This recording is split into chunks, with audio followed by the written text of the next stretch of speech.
Hi guys, hello, welcome to my channel. Today we're going to be doing the middle of the year, what is it called? Mid-year reading tag, I think is what it's called. I feel like I'm a little late to doing this, but also not really at the same time because we are like smack dab in the middle of the year at this point. There are quite a few questions, so let's go ahead and jump right in. And the first one is the best book that I've read so far this year. Honestly, I think the first book that came to mind was Binding 13 / Keeping 13. Basically, the whole Boys of Tommen series in general is a favorite. As of right now, I've only read the first 4 books, but I absolutely loved them, specifically the first 2. They were so good. They ripped my heart out. I loved them. I am going to be mentioning them again later on in another question. I was going through my Fable list and I don't know, I feel like I've read a decent amount of books so far this year and I have enjoyed quite a bit of them, but there hasn't really been a whole lot this year so far that's like really been like standout super good ones. Let me give my like read list one more kind of like run through. Like I also really liked the Paper Princess series. Oh, it got really dark.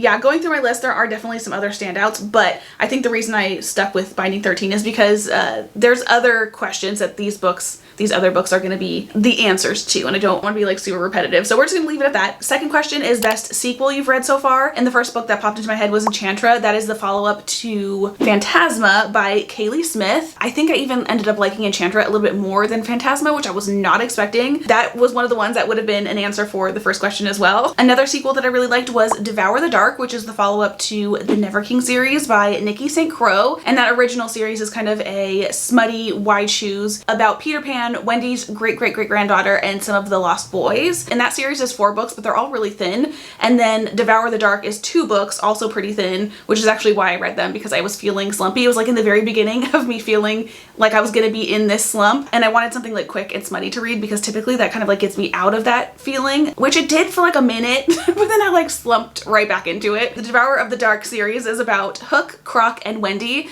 Also smutty, also white shoes. And then I also wrote down Daisy Hates because Magnolia Parks, I remember liking that book. Like I liked it enough to buy right after reading it, like the entirety of the rest of the series that was currently available at the time. But it's taken me like over a year to pick up Daisy Hates, which is the second book in that series. And I don't know if that counts as like a sequel because it's still technically part of like the same series. And I think of sequels as like spin-offs, you know what I mean? But I'm still adding it anyway because I enjoyed Daisy Hates way more than Magnolia Parks. It was a very successful sequel / second. And then our third question is new release you haven't read yet but want to. And the first one that popped into my head was Caught Up by Nevessa Allen. That's actually also a sequel to Lights Out. I absolutely loved Lights Out. I am a little bit nervous about Caught Up because the main reason that I liked Lights Out was because of our MMC. His just like inner dialogue was my favorite thing ever. And so obviously in this next book, we're gonna have different characters, but I'm hoping that we still get that same kind of like charm. And then the other one that I wrote down was Cowboy Casual by Holly Renee. If I remember correctly, I'm pretty sure this is the very first cowboy romance that Holly Renee has ever written, and I am so excited. I already love Holly Renee, one, but then also I love a good cowboy romance. So putting those two things together, I am so beyond excited. Moving on to question number 4, we have most anticipated release for the second half of the year, and I have a few. The first one is Between Two Kings. This is going to be released in November, and it's the follow-up to Split or Swallow, but there's a new name for it. Kiss of the Basilisk is the new name. It got picked up by a publisher and the name and cover changed. The next couple of books are actually like a duo. It's the Grimm and Oro. I guess it's like a duet, part of the Lightlark series by, what's her name? It's at the tip of my tongue. Alex Astor. Earlier this year, I think it was, she released Skyshade, which was originally supposed to be the 3rd and final book in the Lightlark series, but she also earlier this year announced, I think right after or right before the release of Skyshade, she announced that there was going to be 2 other books in the series, and I think these are those 2 books. And it's basically a full book from both Grimm and Oro's perspective because one of the overarching kind of like concepts within the series is a love triangle, and I'm not going to tell you whose side I'm on. I feel like I am on the opposite side per usual of like the general public. Popping on to correct myself, this is actually, I don't think, part of the original series. I think this is just more of an extra because it's described as 2 novellas, but they are within one single book. So you read one book, flip the book over, and then there's the second one, which I think is so cool. The 4th book is actually going to be released in December of this year. It is called Crown Tide. And since she said there's supposed to be 5 books in the series, because this is the 4th, I'm assuming there's going to be another, like a 5th one after this one. I could be wrong, but that's what I'm guessing. And then the next one on my list is Brimstone, and this is the follow-up to, I cannot remember anything right now. Silver something, not Silver Elite. Is it even Silver? Quicksilver, there we go. I really enjoyed Quicksilver, so I'm very excited for the second book. Again, we have another follow-up. Actually, all of them are follow-ups to other books. I really love a series, clearly. But the next one on my list is Mate by Ali Hazelwood. This is the follow-up to Bride, and this one's gonna be released in October. A little backstory, if you don't know, Bride was Ali Hazelwood's very first paranormal romance, and I absolutely loved it. I remember being so excited about it, although I will say, since reading it, I can't really remember much about it, but I do remember really liking it, so I'm excited still for this second book. And then the next one is actually a novella. This one is Holly by Adeline Grace. This is going to be released in September as well. You know how like every sitcom has like a Christmas episode? This is the Christmas episode of the Belladonna series, and it has a really cute concept, which I'm not going to say though because some of it is a little bit of spoilers for what happens in the series. So definitely don't start with this book if you've never read any of the books. But if you have read through the series so far, I think this will be really cute and fun. And then the last one that I have that I'm excited for is The Fallen and the Kiss of Dusk. This is the fourth book in the Something of Nyaxia series. Basically, the first book was Serpent and the Wings of Night. I read the first two books so far. They were some of my favorite reads from last year. Like, the first book specifically, Serpent and the Wings of Night, is like a standout. Anytime I think of like my favorite books that I've read so far, just like in general, that is definitely one. That's like one of the first ones that pops in my head. So I'm very excited about this fourth book. Because this series is kind of like structured in duets, I've been waiting for this fourth one to come out before I started the third one. And this one's coming out in August, so I will have my hands on it very soon. I'm very excited. Moving on to our next question, which is biggest disappointment of the year so far. And I have to say, very sadly, One Dark Window. I think I ended up giving it like 3.5 stars. It was definitely a good book. I enjoyed it, but it definitely was not what I thought it was going to be. I literally have not heard a single person say anything negative really about this series. So I think I went into it just like expecting way too much, and yeah, I was disappointed.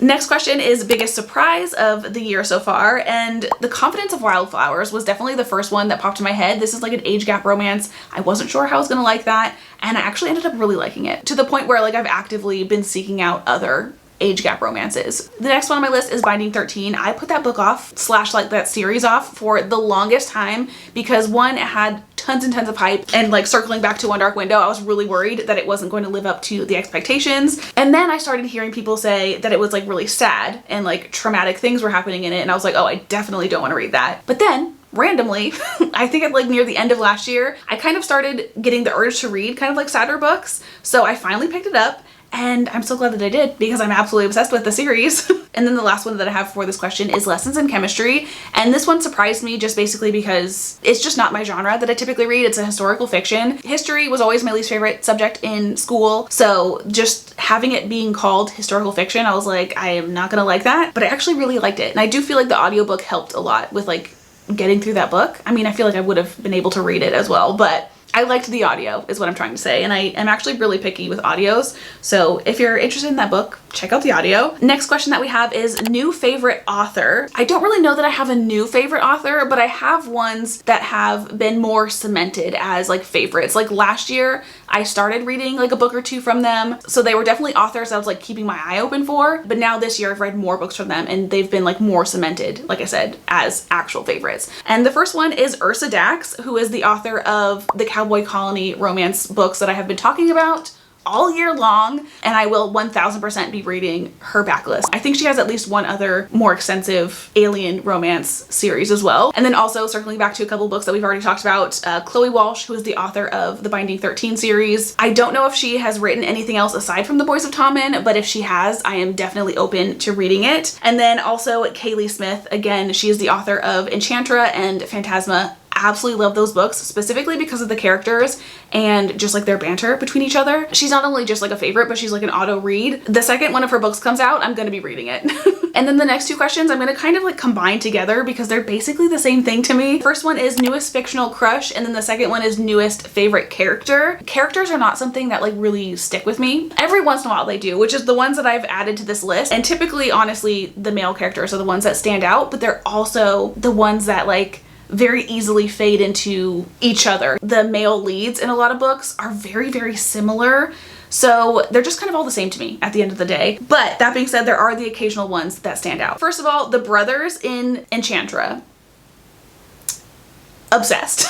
They actually very much give me the same type of vibes from the characters in The Never King, like Peter Pan and the Lost Boys. They kind of have like very similar dynamics. Like there's one that's kind of like the leader, there's one that's kind of like the goofball, there's another one that's like extra like aggressive and dark, you know what I mean? So like it has a very similar vibe, and I absolutely loved the characters from The Never King as well. So I was very excited to kind of see that again in Enchantra, and I'm really crossing my fingers that we get more books about those characters. It kind of set it up, I feel like, for that to be a thing, but I also don't want to get my hopes up. I might just be like projecting because that's what I want to happen. Basically all of the aliens in the Mail Order Bride series, obsessed with them. They're like super adorable and super cute. Also Croc from Devour the Dark series. I am realizing I like a really dark character. Like in The Never King, the darker one of the Lost Boys was like my favorite, and Croc from Devour the Dark is his brother. So he's not as like intense as the other character from The Never King. I can't remember his name, but he's definitely got like a similar vibe. Also the brothers from Enchantra. That's the one that I'm kind of like the most intrigued by, and the funny one. The super dark ones and like the super golden retrievers. Like I really like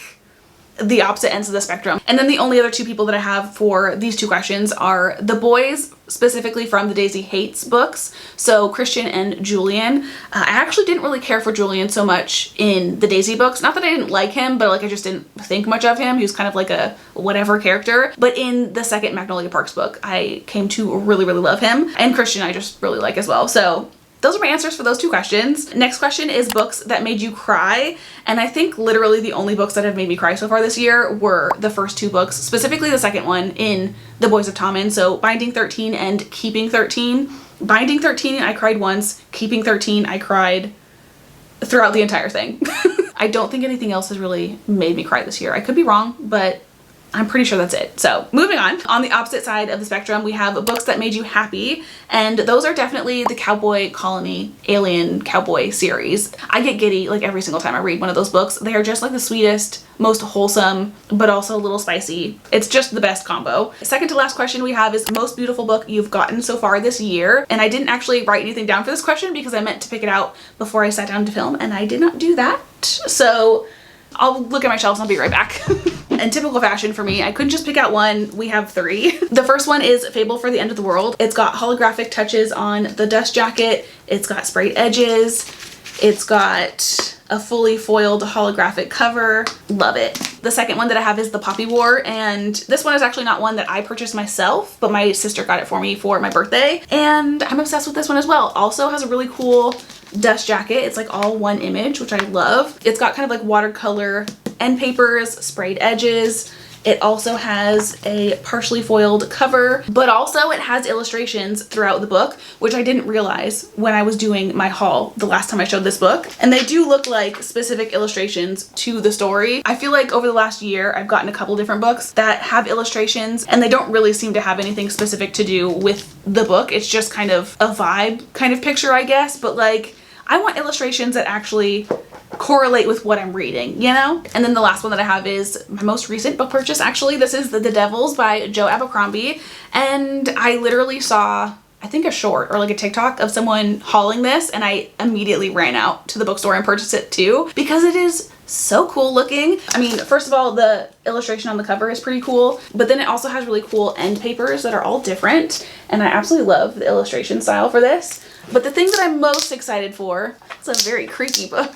The thing that I'm most excited for is the fully red foiled cover. As we know, I am a sucker for a foiled cover. I will never not want to get something that looks like this. Immediately ran out and got it. Very excited to read this. Don't know when that's going to be. It kind of gives me very like spooky season vibes, so I'll probably wait until then, but very excited to have that. And now, last but certainly not least for this entire video, our last question is, what books do you need to read by the end of this year?